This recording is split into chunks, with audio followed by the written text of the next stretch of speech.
not even built the same as Jake. I would say Jake's a little bit faster than him. He has more power, but he's slower in distributing that power. And I feel like Anthony probably took him a little bit more serious just because he's actually a bigger heavyweight with power. And I feel like he did everything. Get anything out of that sparring that's going to help you in your fight. Maybe you are. Maybe I'm just completely diminishing Jake Paul's ability, but I'm struggling.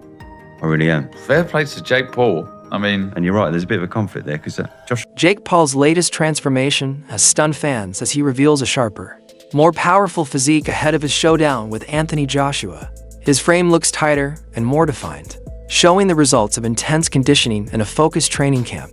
The new look suggests he is taking this matchup more seriously than ever, building strength and confidence as he prepares for the biggest challenge of his career. Tony Jeff breaks down the possibility of Jake Paul pulling off a shocking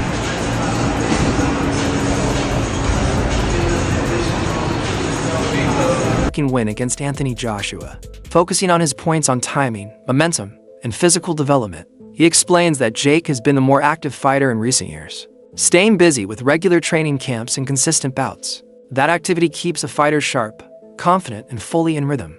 Meanwhile, Anthony Joshua has faced stretches of inactivity which can slow timing, reduce fight readiness, and make it harder to adjust once the pressure hits. Jeff also highlights age as a factor. Jake is younger, fresher, and still improving, while Joshua is approaching the later stage of his career. Additionally, Jake's physical transformation plays a significant role. His new physique shows a stronger, more committed athlete compared to his earlier years. According to Jeffrey, these combined advantages could give Jake a surprising edge on fight night. Analysts take a closer look at Jake Paul sparring with heavyweights and discuss what both sides gain from these sessions. For the heavyweights, the big hand, looking at his box rec, he's had 6 fights since 2023, and one of them was against Mike Tyson. But we all seen what happened in that fight. Mike Tyson was well past his prime. Where Anthony Joshua, on the other hand, is, but I'm not going to say he's coming into his prime because he had some great wins earlier on in his career before he lost to Usyk twice. And by the way, when he did lose to Usyk, the last one was a split decision. It was a pretty close fight. So now this fight is matched, and I just want to look at the tail of the tape. Now, looking at the age difference, we've got 28 years old compared to 36 years old. So I guess the advantage there goes a little bit towards Jake Paul. 28-year-old is better than a 36-year-old. But that being said, we've got talking about experience and everything else, what comes with being 36 years old at Anthony Joshua's level. And then, like I mentioned, the heavyweights kind of seem to prime a little bit older. Now, come down to the height and the weight. This is the big one. 6'1" versus 6'6". 200 pound versus 252 pound. We got a 252 pounder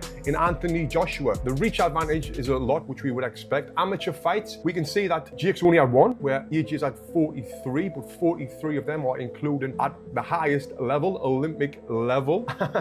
And yes, he won the Olympic bloody gold medal, if I don't need to remind you. Then the pro record, Jake Paul has had 13 fights, lost 1. AJ has had 28 fights and he's lost 4 with 25 KOs. And the one person that Jake Paul lost to was Tommy Fury. Now, can we compare Tommy Fury with Anthony Joshua?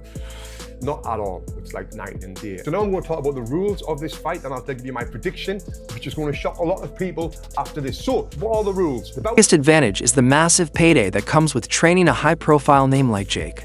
It also gives them exposure and a chance to test their skills in a controlled environment. For Jake, working with bigger and stronger fighters shows he is taking the Anthony Joshua fight extremely seriously.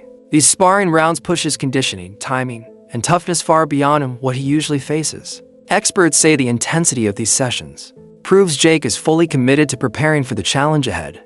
Tyron Woodley gives a surprising breakdown when asked to compare Jake Paul with Francis Ngannou.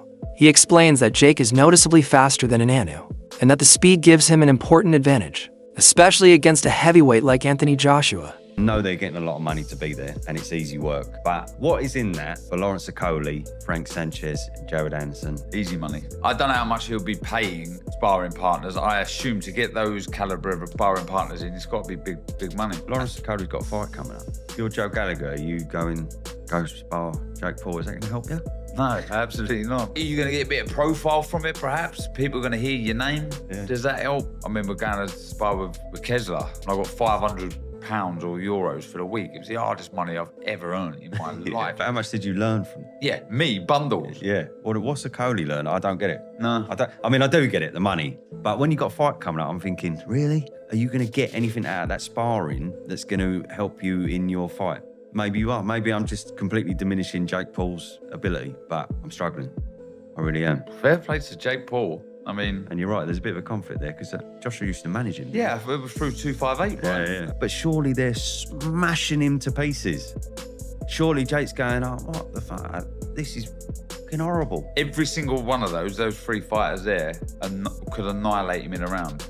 Yeah, so are they not doing... Woodley also mentions that Jake carries a bit more snap in his punches than people expect, even suggesting that Jake generates slightly more power in certain shots than an Anu, because of how quickly he can deliver them. That combination of speed and surprising force makes Woodley believe this fight with Joshua will not mirror the Inannu matchup at all. Instead of ending quickly like Joshua's brutal stoppage of Inannu, Woodley predicts Jake will stretch the fight into the later rounds. He believes Jake's conditioning, mobility, and willingness to take risks will keep him standing longer than anyone expects. For Woodley, this matchup becomes more about endurance, technique, and pacing than a single explosive moment, and he feels Jake will force Joshua into a full strategic contest, rather than a short knockout performance. Woodley then expands on the difference between facing someone like an Anu and preparing for Joshua. He explains that an Anu fights with huge committed power that leaves openings, while Joshua is more structured, disciplined, and balanced. Against an Anu, the danger is instant and extreme. Against Joshua, the threat comes from his experience, patience, and ability to break opponents down. Frank Smith reveals that the creation of the Anthony Joshua versus Jake Paul fight was far simpler than people imagine. He says they did not waste time thinking about critics or what the world would say. In his view, this is entertainment, business. Paul-Anthony Joshua fight. Do you think Jake has lost his mind? You know him probably as well as anyone. I mean, Jake has been lost his mind. Like, what's new? Like, he lost his mind when he fought me. He lost his mind when he fought Anderson, when he fought Nate. He lost his mind when he wanted to fight professionally and switched over from amateur. It's really kind of been a theme.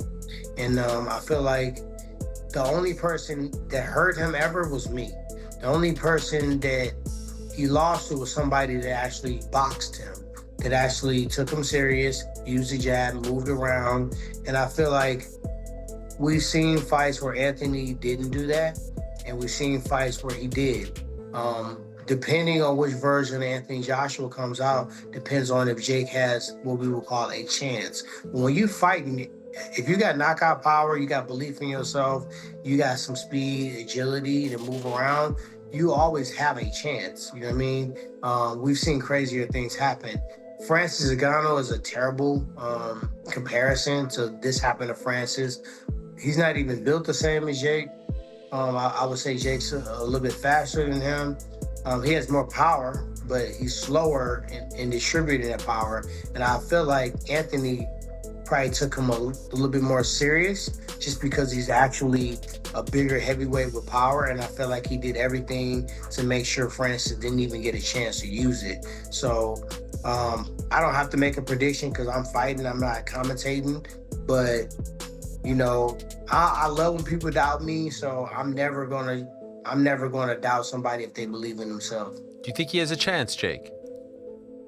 I mean, people think I'm crazy, but they yelled at me when I said I thought the fight with him and Anderson and competitive sport combined. And when a matchup benefits everyone involved, there's no reason to hold back. Smith explains that both fighters saw a clear opportunity. Joshua gets a huge event that keeps him active and brings massive attention, while Jake receives the biggest challenge of his career along with a major financial reward. Smith believes there is nothing wrong with facing a matchup that generates real interest. He says the sport grows when people talk, react, and debate. And this fight achieves exactly that. For him, the decision was practical, good for business, good for the fighters, and good for the market. He then adds that boxing has always been shaped by big personalities and bold matchups. Smith says that waiting for perfect fights often slows the sport down while taking risks, and embracing unexpected opponents pushes the industry forward. He believes that Joshua and Jake understood this perfectly. Both saw a massive spotlight and a chance to create something unforgettable. Smith emphasizes that financial success does not cheapen a fight. Instead, it confirms that the public wants it.